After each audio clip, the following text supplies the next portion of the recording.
Morning with Farah.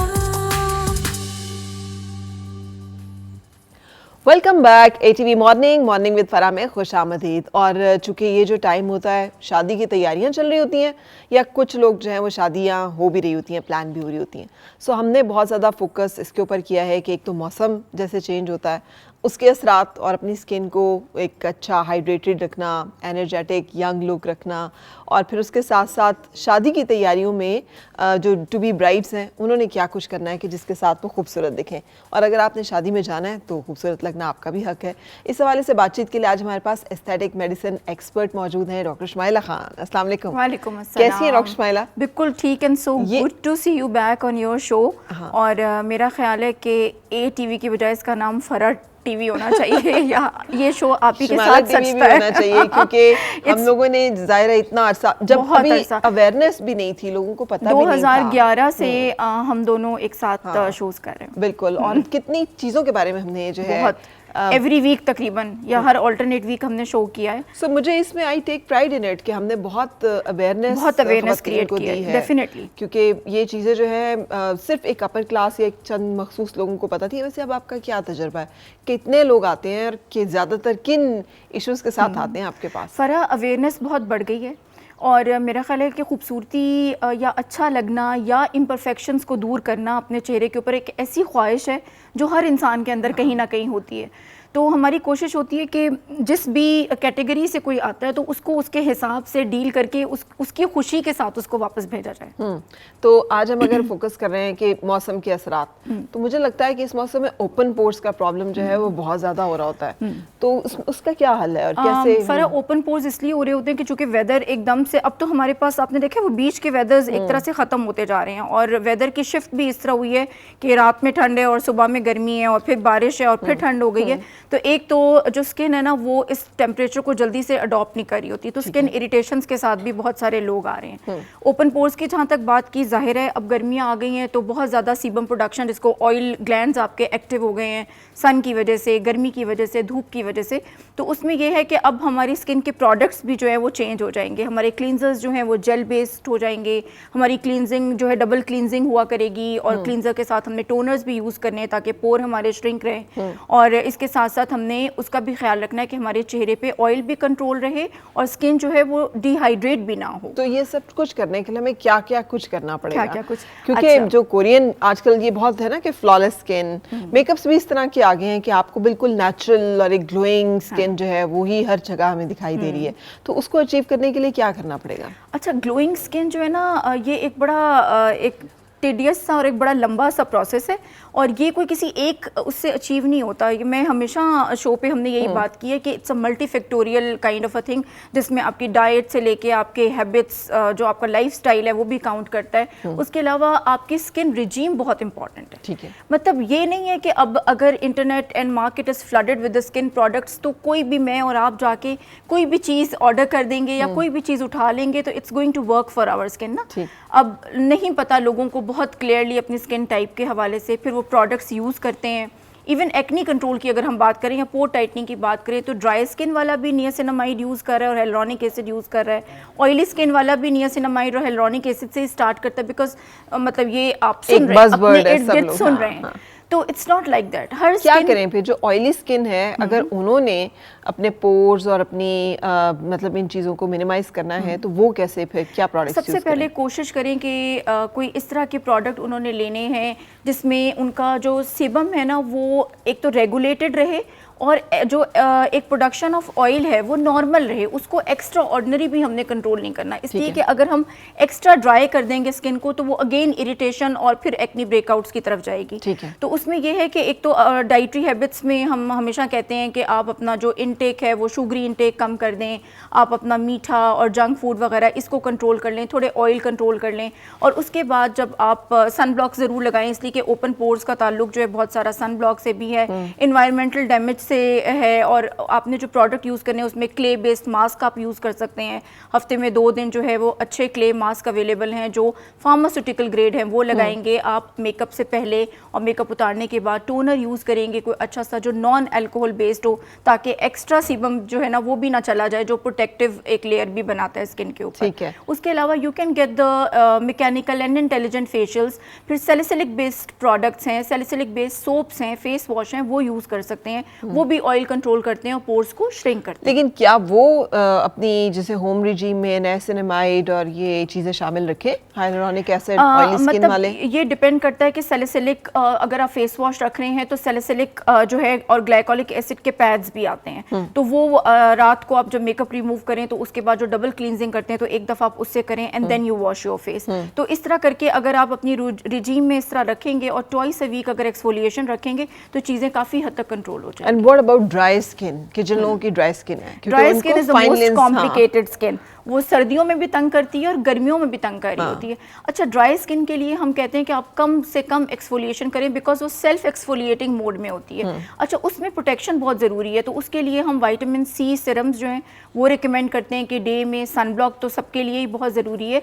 उसके अलावा उनकी हाइड्रेशन अगर वो सुपरफिशियली कोई अच्छे मॉइस्चराइजर्स और हेलोनिक बेस्ड सिरम्स भी अगर लगा रहे हैं तो वो उन्होंने डैम्प स्किन पे लगाना है ताकि मॉइस्चर बहुत अच्छा सा लॉक हो जाए। और उसके अलावा जो क्लिनिक बेस्ड प्रोसीजर्स है जिसमें हाइड्रोफेशियल्स हैं, इस तरह की चीज़ें, तो उसमें जो है मतलब according to the skin type जो है हाइड्रेट करने के लिए वो मैकेनिकली पेनिट्रेट होता है स्किन के अंदर सीरम। अच्छा। तो उससे जो है एक अच्छी पेनिट्रेशन जो है हम कर सकते हैं स्किन के अंदर। उसके अलावा देयर आर मेनी सपलनेस के लिए मीजोथेरेपीज हैं, और उसके अलावा skin boosters are really buzz of the market right now, जिसमें हेलोनिक एसिड भी है, जिसमें पेप्टाइड्स भी हैं, जिसमें अमाइनो एसिड्स भी हैं।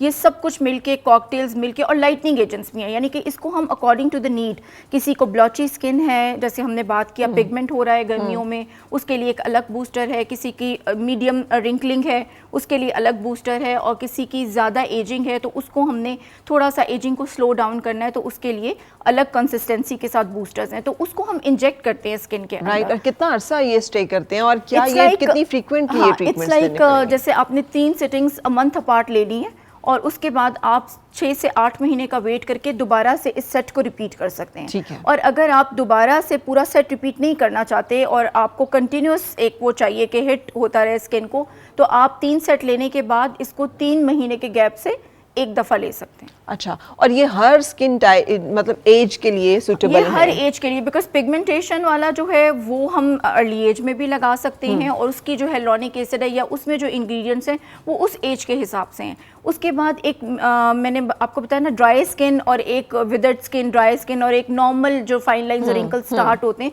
30+ जिसको हम कहते हैं, उसके लिए अलग बूस्टर्स हैं।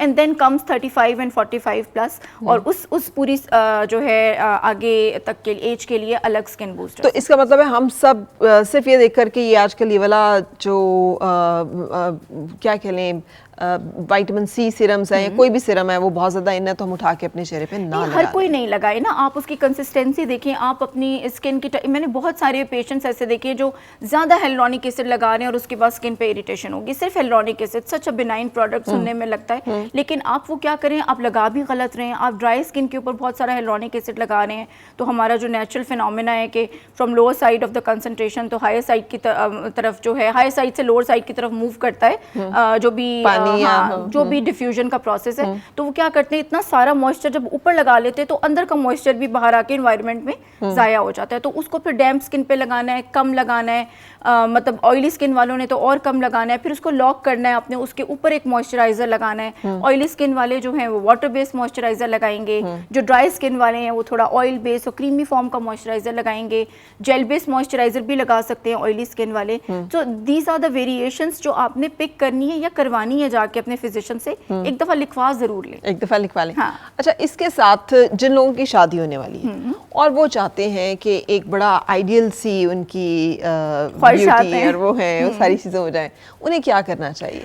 फरज सबसे पहले तो मैं ना अब आजकल तो ये बड़ा मैंने आजमाया भी है, अगर कोई इवेंट है हमारा या कोई इस तरह की चीज़ है तो चीनी और नमक को बंद कर दें। अच्छा। या कम कर दें। आपको पता है, I have studied a lot, ये जो हमारे सेलिब्रिटीज़ हैं, जो इंटरनेशनल सेलिब्रिटीज़ हैं, उनका रूटीन क्या होता है शूट से पहले या किसी इवेंट को अटेंड करने से पहले, सॉल्ट वो ज़रूर बंद करते हैं, बिकॉज सॉल्ट जो है वो वाटर रिटेंशन कॉज करता है, पफीनेस अराउंड आईज भी, फेस के ऊपर भी, बॉडी में भी स्वेलिंग्स भी आती हैं, सारा कुछ, तो उससे काफ़ी हेल्प होती है अराउंड आइज़। एक मैंने देखा है पिक्चर्स में, जो सबसे इम्पॉर्टेंट लोगों को जो चीज़ लग रही होती है ना, वो लगती है कि आंखें बहुत अच्छी हैं। हाँ। तो उसके लिए जो है ये ज़रूरी है कि थोड़े दिन पहले सॉल्ट को कम कर दें। शुगर्स तो वैसी स्किन में, बॉडी में इन्फ्लेमेशन हम हमेशा से बताते आए करती हैं, तो उसकी वजह से एक्नी ब्रेकआउट्स और जो स्किन पे ज़्यादा ड्राइनेस और इस तरह की चीज़ें हो रही होती हैं वो बेहतर हो जाती हैं। फिर हर किसी को होता है कि इससे वेट भी ऑब्वियसली कंट्रोल होता है, और जहाँ तक स्किन की बात है तो स्किन का सपल होना और उसका जो है ना, मतलब कि मेकअप उसके ऊपर बैठ जाए, उसके लिए बहुत ज़रूरी है कि स्किन जो है उसका टेक्सचर जो है वो बहुत खूबसूरत हो। और उस टेक्सचर के लिए जो आपने प्रोसीजर्स बताए काफ़ी हैं, या हाइड्रा फेशियल्स की भी कुछ आप जिक्र कर रही थी ब्रेक में? हम हमारे अपने जो हैं, एक हमने उसका नाम, मतलब एक वो हमारा डील है जिसमें हाइड्रा फेशियल और फोटो फेशियल कह लें या फोटो रिजुविनेशन या लेज़र रिजुविनेशन कह लें, तो वो हम करते हैं। उसको हम ज़्यादातर ब्राइड्स हमारे पास आती हैं या किसी का कोई इवेंट हो, तो वैसे वो हर किसी को मंथली भी ले सकते हैं। तो that is a kind of hydra facial तो है ही है, जिसमें आपकी स्किन एक्सफोलिएट हो रही है। और अक्सर लोग मुझसे पूछते हैं कि हाइड्रा फेशियल को कितनी बार लेना चाहिए। सो जब तक हमें अपनी स्किन अच्छी दिखानी है, तो 28 डेज़ का स्किन सेल का टर्नओवर होता है, तो हर फेशियल जो इस तरह का एक्सफोलिएट कर रहा है स्किन को, तो 28 दिन ही चलेगा, या मैक्सिमम 1 महीना आप कह लें। तो 1 महीने के बाद आप उसको ज़रूर रिपीट कराएं। डेड स्किन बिल्डअप हटेगा, फ्रेश स्किन आपको नज़र आएगी, हेल्दी स्किन नज़र आएगी, उसमें ज़ाहिर गंदगी भी नहीं होगी, कंजेशन भी नहीं होगी, ओपन पोर्स भी कम लगेंगे, कोमिडोन्स भी, जिसको ब्लैक हेड्स वाइट हेड्स कहते हैं, वो भी कम बनेंगे, तो एक्नी की वो भी कम होगी, टेंडेंसी भी कम होगी। So this is what hydra facial is going to do with you. और ड्राई स्किन के लिए हम सीरम्स चेंज कर लेते हैं, इसमें अगेन वही एक्सफोलिएशन होती है और हाइड्रेटिंग सीरम्स डालते हैं स्किन के अंदर, स्किन ग्लोई और सपल और इस तरह से बहुत अच्छी लगने लगती है। और जहाँ तक फिर उसके बाद लेज़र रिजुविनेशंस की बात करते हैं, वो आपके पिगमेंटेशंस को, ओपन पोर्स को जो है डील करती है और कोलेजन बिल्डिंग करती रहती है, जिससे स्किन में स्मूथनेस, सपलनेस और ब्राइटनिंग का इफेक्ट आता है। बिल्कुल सही। तो ऐसा करते हैं, हम यहाँ पे एक ब्रेक लेते हैं, क्योंकि हमने आज इसी टॉपिक के ऊपर फोकस करना है और हमारे साथ एक ब्यूटिशियन भी मौजूद है। तो मैं चाहूंगी कि आप दोनों के कॉम्बिनेशन के साथ कुछ चीज़ों को जो है वो हम डिस्कस करें यहाँ पे। सो एक ब्रेक लेते हैं और ब्रेक के बाद फिर आपसे मुलाकात। आओ फिर से मुस्कुराएं।